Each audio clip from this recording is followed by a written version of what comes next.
Welcome to World Talks on TVP World. I'm Anna Kalczyńska. To fight unconventional threats, you need unconventional methods. Moldovan President Maia Sandu accused Russia of planning an unprecedented campaign to interfere in the country's September parliamentary election, warning of a large-scale effort involving illegal financing, cyber attacks and disinformation. The target would be the country's pro-European diaspora, and the goal would be to stop voters from casting their ballot in support of Moldova's path to join the European Union. Paulina Piasecka, Collegium Civitas, will help us unpack this complex issue. Good evening, madam, and thank you for being with us. Good evening, and thank you for having me. So let us start with the assessment of a worst-case scenario, meaning the pro-Russian parties in Moldova winning the September ballot. How likely is it? Because according to a poll published last week, Maia Sandu's Party of Action and Solidarity wins with 27% of voting intentions ahead of the election, compared to 10% for the opposition socialists and only 6% for the Victory Bloc, openly pro-Russian party. So why is the president putting on such an alarming tone? Well, I think it has to do mainly with the way in which the presidential election went in Moldova.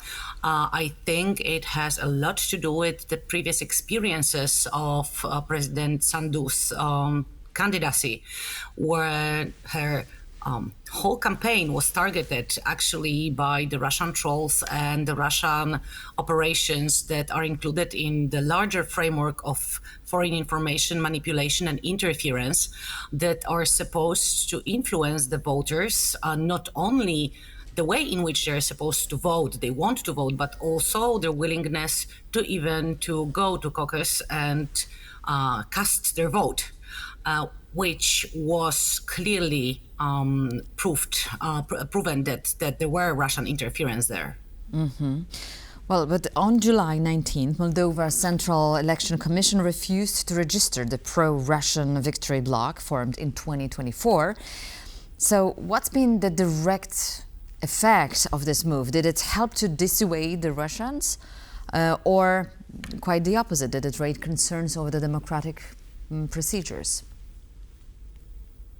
Well, I think that generally taking away the capacity of competing in the elections might not be the best yet, maybe for some countries, the only move that is left, taking into account the disproportion in between the potential, technical potential, demographic potential of the assets that are involved in any such operations. We do need to remember that the outcome of the previous elections was decided by the Moldovan diaspora that spread throughout Europe, and this is exactly the case, and this is exactly the concern that is being expressed right now by Moldovan authorities, that the current iteration of Matryoshka operation, so the Russian operation that is intended to influence voters and influence their willingness to go and cast their vote, is targeting exactly that group, the group of diaspora that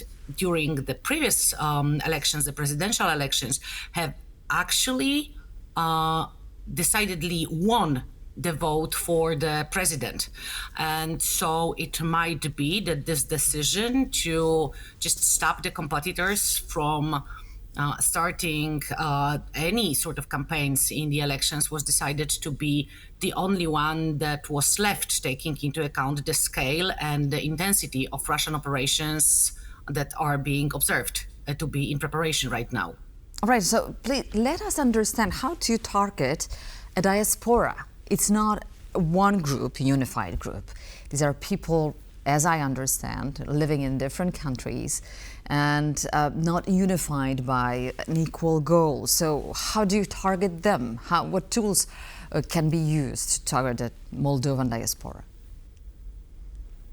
Well, this is actually something that's closely connected with the phenomenon that we are observing and we have been observing since 2016 and since the moment in which the Cambridge Analytica company was accused and then proven to interfere with the presidential elections in the US. Now, the current disinformation, misinformation, and manipulation campaigns, they're not something that we would call the blanket campaigns. They're not directed at the wide groups, wide social groups. They are being backed by the carefully crafted algorithms that do analyze the big data sets.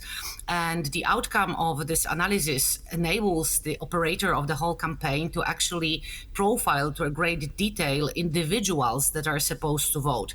And this handcrafted, micro-targeted communication might actually be directed at almost individual level, which means that even though this diaspora group is not unified and does not represent the unified front, so to say, there is actually technical capacity to get to and get in touch and influence individuals that are making the decisions during the electoral process.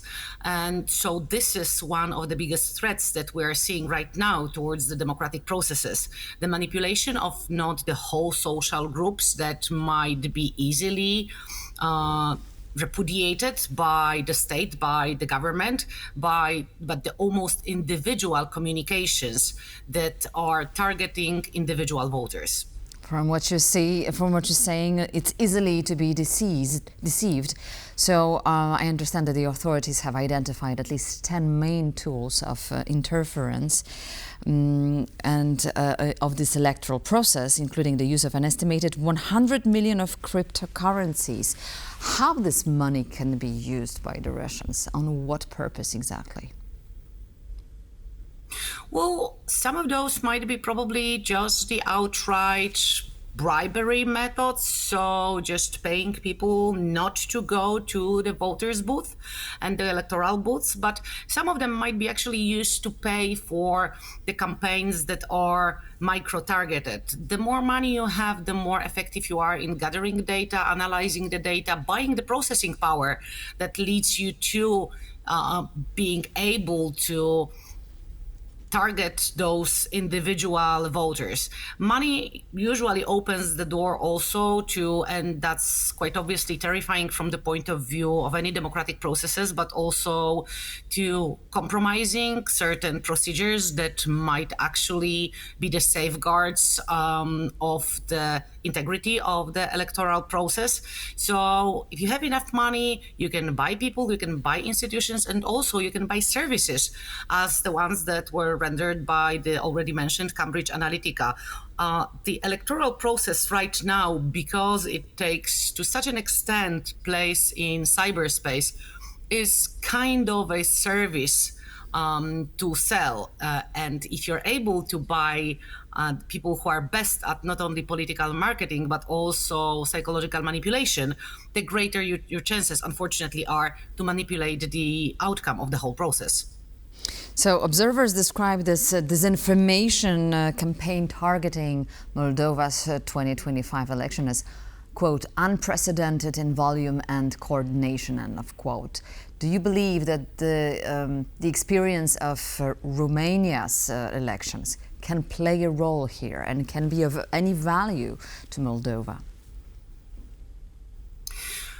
Well, I think that what we see here is either the implementation of the already tested instruments or the furthering of the processes that have started elsewhere and not only in Romania. Let's note that actually that this whole area of hybrid warfare, this whole area of undermining the democratic processes, they are being tested by Russian Federation for the longest time. Now, the very idea that the vote can be not only influenced, but actually completely diverted, that some external force, some external political actor might change the outcome of the election is absolutely frightening. And it's not only from the point of view of the individual country. If it is ever clearly proven that the outcome of the election was completely diverted from its original course, we are risking the situation in which the society, the voters, will lose faith in the democratic processes. And this is something that is by itself one of the greatest threats to democracy. We do know that the engagement of individual citizens, that the engagement of the civil society institutions is the absolutely necessary condition for the modern democratic liberal state to work. If Russian Federation effectively dissuades people from going to the elections, and what's left out there on the political scene is only the most radicalized parties and the hardest supporters of the extreme ends of the political spectrum, this is something that might signal the end of the democratic systems and democratically cooperating Europe as we know it. So this is exactly the goal of Russian Federation and their solely motivation behind destabilizing situation in Moldova. But defending Moldova's democracy is not only a national concern for Maia Sandu, it's also a European security imperative, and European leaders do understand it. We've just seen the pictures from the latest visit of Maia Sandu in Poland. But apart from voices of support, what can European leaders do effectively to deter malign influence on its EU borders, basically? Well, I think it's about making a decision, because one thing is a political declaration that we don't want Russian interference, that we don't want Russians to mess with our democratic process and with the decisions made by our societies. But that unfortunately calls for further action. I mean, one of the best ways we have to defend ourselves is unfortunately not in the hands of the state and state institutions. What we need the engagement of is the society itself, because the voters, they are the sovereign.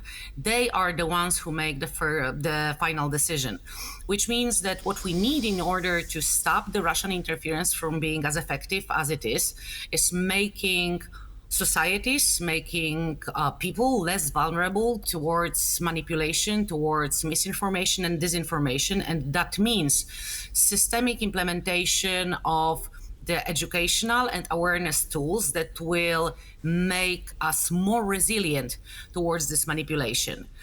Now, that seems sort of obvious, right? Let's make people think clearly. Let's make people our allies in this fight against disinformation. The only problem that we have is that those political marketing tools that are being used, at least partially, by those who would disinform and misinform are on the technological level, and again, only partially, but the tools that are being used in the normal electoral campaigns to get to your supporter, to motivate your supporter.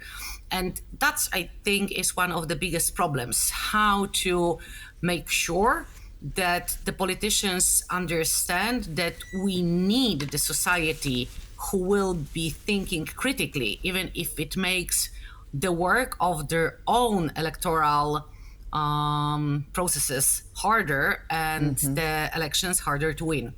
Absolutely. Paulina Piasecka, thank you so much for this interview. And about resilience and propaganda, I think we will definitely continue this topic further. Thank you so much once again for being with us here on the platform in TVP World. And thank you for watching World Talks. Please stay tuned to TVP World for more features.